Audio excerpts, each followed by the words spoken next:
ang nag-deliver papunta sa bahay nila Pangulong Bongbong Marcos at Speaker Martin Romualdez mag-insert o magpasok ng 100 billion worth of projects sa BICAM. Sana po ay hindi nila ako mapatay bago ko mailabas ang lahat. Ginawa ko lang ang utos sa akin, pero ngayon, handa na akong harapin ang lahat. Ginagamit ng administrasyon ang buong resources ng bansa para tumahimik ako. That he will shoot me if I will talk. Gagamitin ako bilang panakipbutas sa kanilang kampanya laban sa korupsyon. Hindi na ako mananahimik, ilalabas ko ang lahat ng katotohanan. May resibo, may ebidensya, at may pangalan. Kaya ngayon ay hinahamon ko si Ombudsman Remulla kung seryoso talaga siya sa mga sinasabi niya sa kanyang press release na idadamay niya pati si Martin Romualdez kung magbibigay ako ng ebidensya. Patunayan niya ngayon ang pronouncement niya.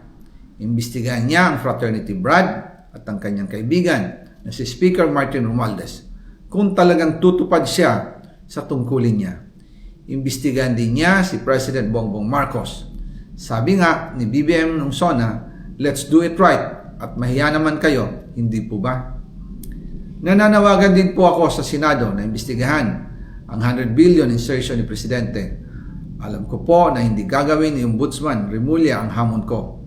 Pero magaling ang Senado sa investigasyon at ako ay naniniwala na dahil sa kanila, lalabas ang katotohanan. Yung pong listahan ng mga projects, ilalabas ko din kasama ng video na ito. Dahil dito, mas lalong darami ang ipa-file na kaso sa akin. Ginagamit ng administrasyon ang buong resources ng bansa para tumahimik ako, para masira ang aking kredibilidad. Darami din ang banta sa buhay ko at ng aking pamilya. March 2025 pa lang, si Speaker ay nagpaparinig na sa akin sa aming meeting that he will shoot me if I will talk. At pagkatapos niyang sabihin sa akin in a phone call na, don't come home, we will take care of you, tumawag ulit si Speaker Martin at sinabihan niya ako na pag umuwi ako will be dangerous. Kasi they might hire someone to do a rub out on me or hire the police to kill me while in jail. Una pa lang ito sa mga gusto kong ibunyag. Marami pa akong dadalhin sa liwanag.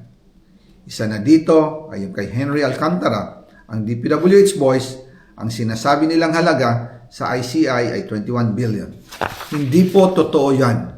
Ang totoong numero ay 56 billion pesos at yung pong halaga na yan ay kay Pangulong Bongbong Marcos at Martin Romualdez na punta lahat.